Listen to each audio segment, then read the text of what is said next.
Bapak Mama, saudara-saudara yang diberkati Tuhan, Shalom. Shalom. Apa kabar hari ini? Apa kabar hari ini? Ya, baik ya. Kita bersyukur kepada Tuhan karena kita masih diberikan kesempatan berjumpa di rumah Tuhan pada saat ini untuk kita ada dalam ibadah bersama. Dan tidak terasa Bapak Mama, kita sudah di minggu yang keempat bulan Agustus. Sedikit lagi kita akan mengakhiri bulan Agustus dan kita akan mengakhiri tahun ini. Tidak terasa, tapi kenyataannya kita bisa dipimpin hingga detik ini dalam keadaan baik. Untuk itu Bapak Mama, saudara-saudara yang diberkati Tuhan, hari ini kita akan merenungkan firman Tuhan dalam terang tema berdampak bagi bangsa, menolak hoaks, suap, ketidakadilan, dan diskriminasi. Ada 4 kata kunci: menolak hoaks, suap, ketidakadilan, dan diskriminasi yang akan kita belajar dari pembacaan firman Tuhan kitab Keluaran 23 ayat 1 hingga ayat yang ke-13. Nah Bapak Mama, saudara-saudara yang diberkati Tuhan, tentu dalam kehidupan kita setiap hari, kebanyakan kita tanpa kita pungkiri bahwa ketika kita bangun pagi, yang kita lakukan adalah cek HP. Betul kosonde. Betul. Kebanyakan kita. Ada yang cek HP karena hanya sebatas lihat jam. Atau alarm berbunyi, dia cek HP langsung kasih mati. Ada yang cek HP dan langsung buka status WA orang-orang postingan. Ataupun dia buka WA, lihat ada pesan baru atau tidak. Atau ada yang buka HP dengan langsung buka FB, TikTok, Instagram, dan pasang status bersyukur untuk penyertaan Tuhan hari ini. Biarpun dia belum berdoa, tapi dia pasang status duluan. Dia pikir Tuhan ada di dalam HP. Nah, ya, tanpa kita sadari, kita bisa melakukan itu atau kita jarang melakukan itu. Namun Bapak Mama, saudara-saudara yang diberkati Tuhan, ada juga yang buka HP dengan melihat postingan atau berita-berita yang viral sekarang. Ketika ada yang viral, dia pun tangan sudah gatal untuk dia langsung komen. Karena mungkin yang viral itu berkaitan atau dia tahu itu kejadian. Jadi dia langsung menambah-nambah bumbu tanpa dia sadari bahwa yang dia tambah itu benar atau tidak. Untuk itu Bapak Mama, saudara-saudara yang diberkati Tuhan, pertanyaan bagi kita, berapa banyak dari semua yang kita baca, yang kita posting, dari setiap postingan itu benar atau tidak? Apakah dia punya kebenaran hanya 50%, terus dia punya tidak benar 50%, atau dia punya ketidakbenaran melebihi dari kebenaran? Atau mereka kebenaran yang kita posting itu tidak sama sekali benar, karena kita hanya beranggapan bahwa posting sah, karena FB Pro sekarang itu intinya posting. Jadi mau bermutu ke sonde, tiap ada beberapa waktu kita posting supaya ada video baru yang kita tampilkan. Nah Bapak Mama, saudara-saudara yang diberkati Tuhan, untuk itu ketika dalam kehidupan kita setiap hari, terkadang kita juga menemukan postingan-postingan yang belum tentu kebenarannya, kita ikut andil di dalamnya. Seperti yang viral sekarang itu pernyataan bahwa kupas bawang 1 kilo itu dia 700.000. Jadi kita ambil itu kata-kata, kita posting terus-terus. Kita bagikan terus itu postingan. Atau ketika kita melihat di FB kah, di TikTok kah, ada seorang yang dipukuli karena katanya maling. Terus kita langsung masuk di komen, kita kutuk dia. Kenapa lu maling dan sebagainya. Atau dalam kehidupan kita sehari-hari Bapak Mama, ketika dalam berinteraksi dengan sesama, kita mendengar cerita dari tetangga kita atau teman kita tentang keburukan orang lain, langsung kita percaya begitu saja, tanpa kita mencari tahu itu kebenaran betul atau tidak. Untuk itu tanpa kita sadari dalam kehidupan kita sedang berada di 4 racun dunia, yaitu yang tadi, hoaks, suap, ketidakadilan, dan diskriminasi. Nah Bapak Mama, saudara-saudara yang diberkati Tuhan, hoaks ini dalam Kamus Besar Bahasa Indonesia itu adalah kabar yang tidak benar atau kabar bohong yang disebarkan cepat yang bikin kita saling curiga.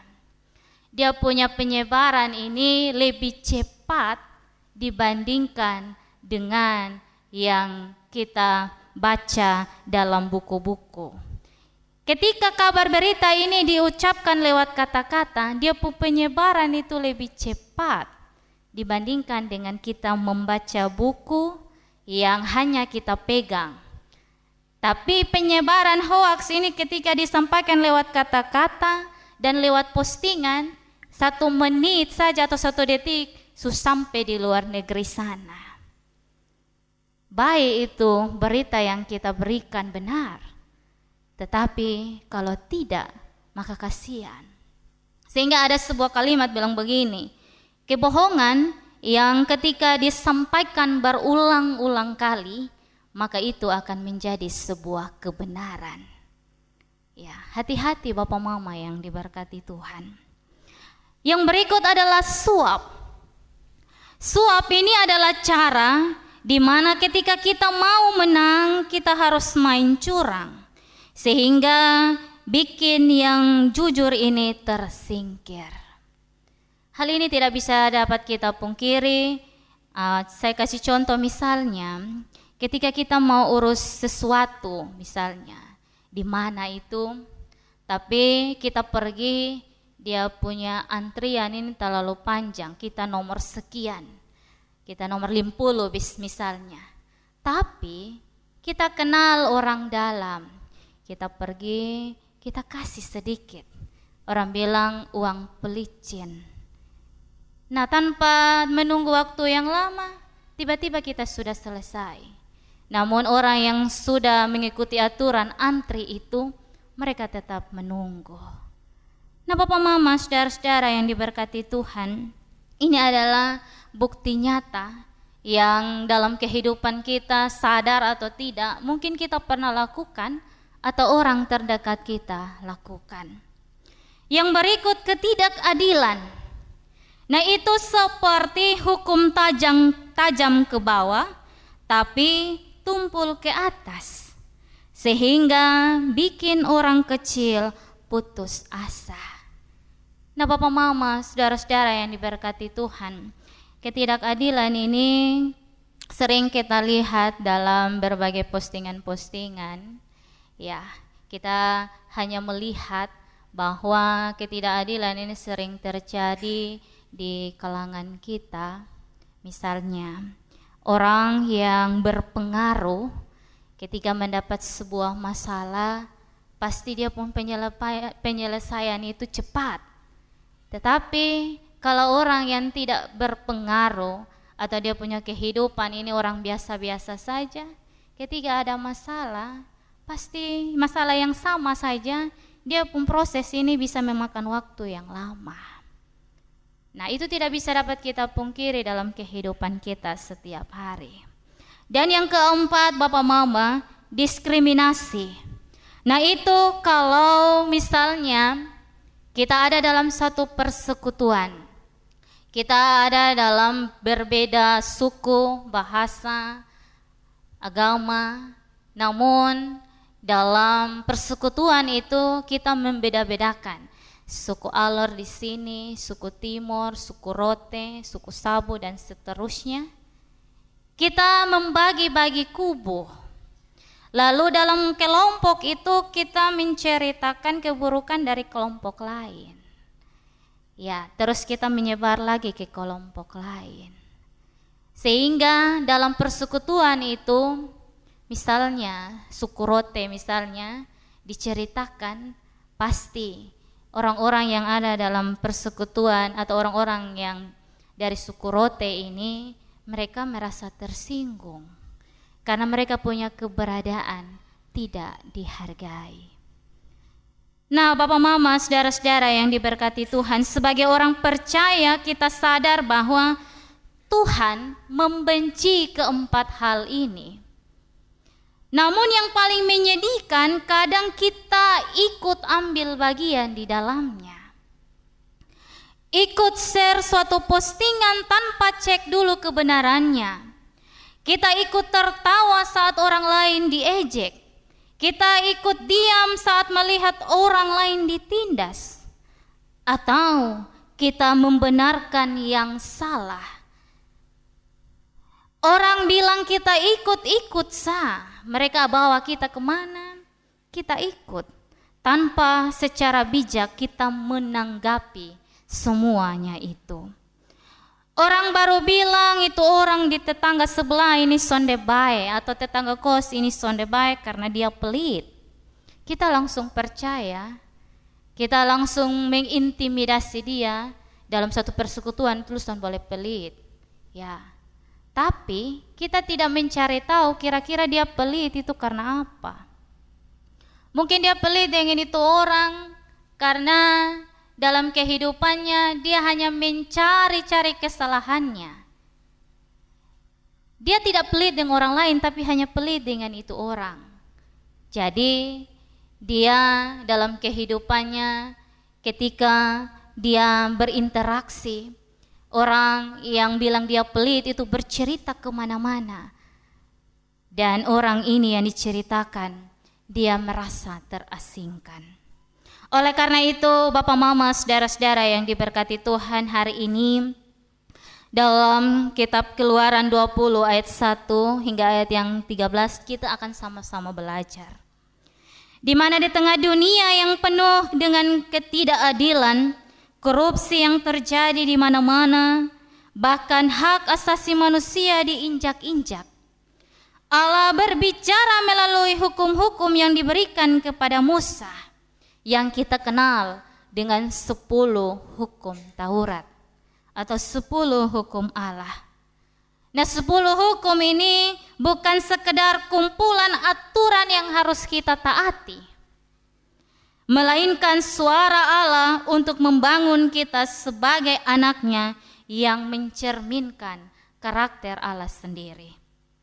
Allah ingatkan kita dalam nats pembimbing tadi, janganlah engkau menyebarkan kabar bohong, janganlah engkau membantu orang yang bersalah dengan menjadi saksi yang tidak benar. Karena Allah menetapkan bahwa kebenaran adalah mutlak dan tidak dapat diubah, tidak dapat dibeli oleh apapun. Biarpun kau punya uang 1 miliar, tapi kebenaran tidak boleh diperjualbelikan. Dengan demikian, Bapak Mama, saudara-saudara yang diberkati Tuhan, ada beberapa pesan yang saya catat di sini untuk kita bisa pelajari bersama, yaitu di ayat yang pertama sampai ayat yang kedua. Di situ Bapak Mama, saudara-saudara, diawali dengan kata jangan. Jangan, jangan, dan jangan. Artinya tidak boleh, tanpa alasan apapun tidak boleh dilakukan. Bukan zaman sekarang saja kita menyebarkan kabar bohong atau menjadi saksi yang tidak benar. Tetapi pada zaman Musa juga orang sudah menyebarkan berita hoaks, memberi kesaksian yang tidak benar. Mereka membela perkara yang tidak benar dan membelokkan hukum seperti yang terjadi dalam kehidupan kita saat ini. Mungkin kita juga sementara melakukan itu. Untuk itu firman Tuhan saat ini mengingatkan saya dan Bapak Mama. Perlu kita ingat bahwa orang yang mengarang cerita bohong membuat orang yang benar menjadi salah, merampas hak orang yang benar. Sehingga ada sebuah filosofi yang bilang begini, lidah tidak bertulang tapi bisa membunuh. Lidah tidak bertulang tapi tidak bisa membunuh. Artinya apa Bapak Mama?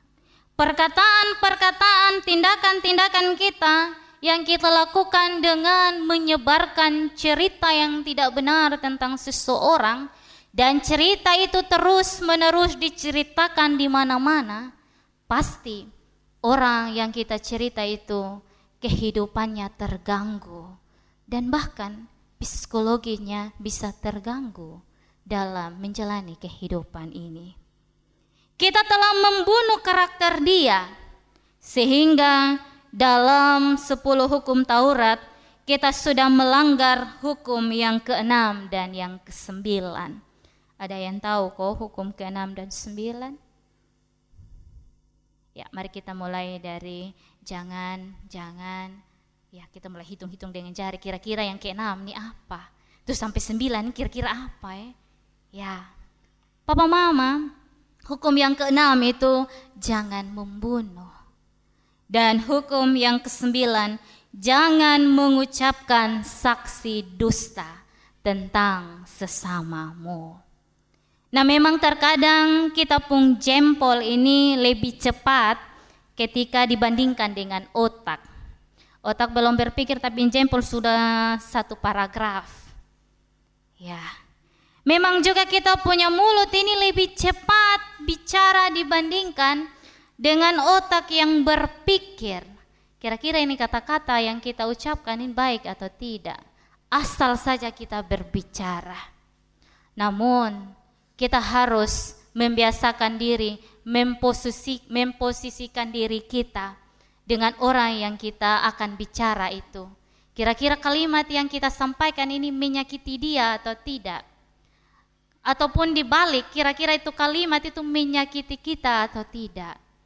Sehingga dalam berbicara, menyampaikan sesuatu kita ingat, ini menyakiti, nah kita stop di situ. Jangan kita lanjutkan kembali. Untuk itu Bapak Mama, saudara-saudara yang diberkati Tuhan. Pesan yang kedua dalam ayat 4 dan ayat yang kelima. Membangun kehidupan yang adil dan teratur. Nah, dalam bacaan kita ini bangsa Israel diajak untuk menolong sesama bahkan musuh dengan peduli pada hewan mereka yang tersesat atau terjatuh.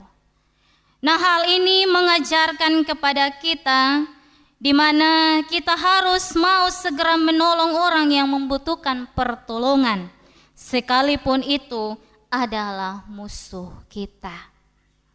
Jangan mengulur-ulur waktu dalam memberikan pertolongan. Namun dalam pertolongan itu kita harus dilandasi dengan rela dan ikhlas. Sekalipun dia selalu bikin kita jengkel. Dalam kehidupan bersama, dia orang yang selalu bikin kita marah. Namun jika dia dalam kesusahan, firman Tuhan, pesan yang kedua mengingatkan kita, mari kita ulurkan tangan untuk membantu dia. Memang tidak mudah Bapak Mama ketika kita mendengar pesan ini. Saya juga ketika merenungkan firman ini, terkadang saya juga berpikir, kira-kira saya bisa atau tidak. Tetapi firman Tuhan pada saat ini menolong kita, mengingatkan kita untuk jangan kita membalas kejahatan dengan kejahatan. Apalagi dalam kehidupan kita ini, kita adalah makhluk sosial. Jadi biarpun sekarang dia menyakiti kita, namun suatu saat dia pasti akan membantu kita. Untuk itu jangan kita simpan dalam diri kita, namun kita tanamkan dalam diri kita untuk membantu siapa saja yang membutuhkan, yang kita temui di dalam kehidupan ini. Pesan yang ketiga Bapak Mama, ayat 6 hingga ayat yang ke-8. Di situ mengatakan, jaga hati, jangan jual kebenaran. Di sini mengingatkan kita dan umat Israel untuk bertindak adil dan tidak merugikan sesama. Kebanyakan orang demi kepentingan mereka sendiri, mereka menjatuhkan sesama. Misalnya, di tempat kerja misalnya, kita menjelekkan teman kerja karena kita mau cari muka di bos, kita mau dipuji, sehingga kita menjelekkan teman kerja kita. Ataupun ketika kita di kampus atau kita di sekolah misalnya, jangan jaga hati dan jangan jual kebenaran ini. Misalnya kita berbicara atau teman kita dia ada dalam keadaan tidak menyontek, namun karena kita dalam satu kelompok itu kita membenci dia, jadi kita tuduh dia. Jangan demikian. Ataupun ketika di sekolah atau di kampus misalnya kita sogok teman, supaya jangan melaporkan kalau ada kita yang melakukan kekerasan atau biasa bilang bulian. Kita sogok teman kita supaya jangan dilaporkan ke guru atau ke dosen. Atau kita sogok supaya jangan teman kita jangan lapor kalau kita ini tadi ada lompat pagar. Ya, kita datang terlambat. Jadi itu teman ada berdiri, dia lihat kita lompat pagar, kita sogok dengan makan siang misalnya. Ya, jangan kita melihat itu semua, jangan kita terbawa dengan menutup mata kita untuk menyampaikan kebenaran. Jangan terima itu Bapak Mama yang diberkati Tuhan. Karena dalam kehidupan kita, jika kita terus ada dalam ketidakadilan, maka seterusnya dan seterusnya hidup kita itu tidak akan tenang. Kita akan berpikir kira-kira yang beta buat tadi itu benar atau tidak. Tetapi jika kita ada di jalur yang benar, maka hidup kita ini tenang-tenang saja, karena semua berjalan seterusnya dengan baik. Tidak ada yang kita berpikir untuk membelokkan dia.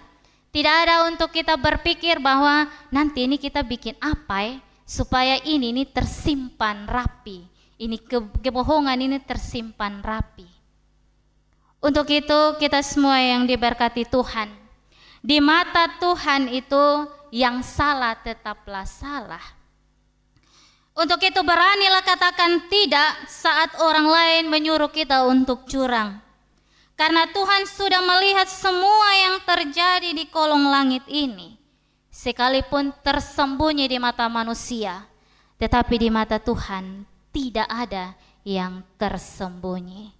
Biarpun kita sudah simpan rapat-rapat, ada yang mengatakan bahwa bau busuk itu lama-kelamaan akan tercium juga. Untuk itu Bapak Mama saudara-saudara yang diberkati Tuhan, pesan yang keempat bagi kita, ini pesan yang terakhir. Ayat yang ke-10 hingga ayat yang ke-13.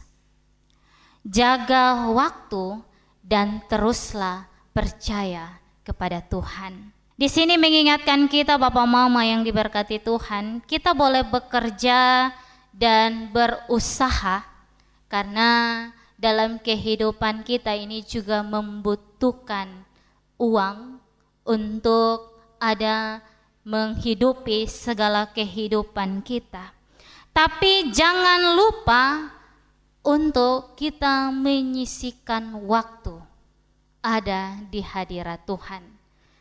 Tuhan sudah kasih kita waktu dari Senin sampai Sabtu untuk kita bekerja.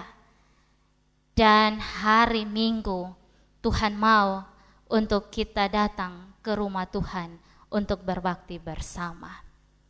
Hanya 2 jam kita duduk memuji dan memuliakan Tuhan. Tuhan hanya minta itu. Jangan kita bilang bahwa kita ini sudah kerja dari Senin sampai Sabtu. Dari pagi kita keluar, kita pulang malam. Kita ini capek, jadi kita pakai waktu hari Minggu ini kita tidur saja. Atau kita bilang bahwa kita ini sudah kuliah dari Senin sampai Sabtu, jadi hari Minggu ini kita pakai untuk refreshing misalnya. Jangan demikian Bapak Mama. Kita hanya punya waktu 2 jam di gereja. Untuk itu pesan firman Tuhan ini, jangan kita pakai semua waktu yang Tuhan kasih. Namun sisakan untuk Tuhan atau memberi diri kita untuk ada di hadirat Tuhan, berbakti dan memuliakan Tuhan bersama.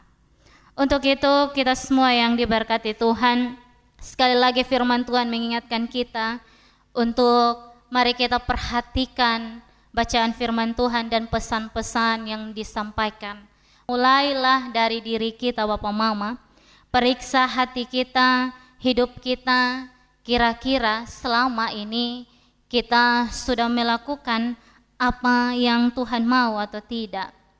Ataukah dalam satu hari kita sudah menyebarkan beberapa kebohongan. Dari pagi hingga detik ini sampai di rumah Tuhan, kira-kira sudah berapa banyak kata-kata yang sudah kita menyinggung sesama kita. Ataupun sudah berapa banyak tindakan kita dalam satu hari melukai hati sesama kita. Untuk itu mari kita renungkan firman Tuhan ini. Kembali kita pulang dalam kehidupan kita, periksa hati kita, bertobatlah. Karena Tuhan mau kita anak-anak Tuhan kembali kepadanya untuk selalu mengikuti setiap apa yang Tuhan mau. Kiranya firman Tuhan menolong dan memberkati kita dalam ibadah saat ini. Amin.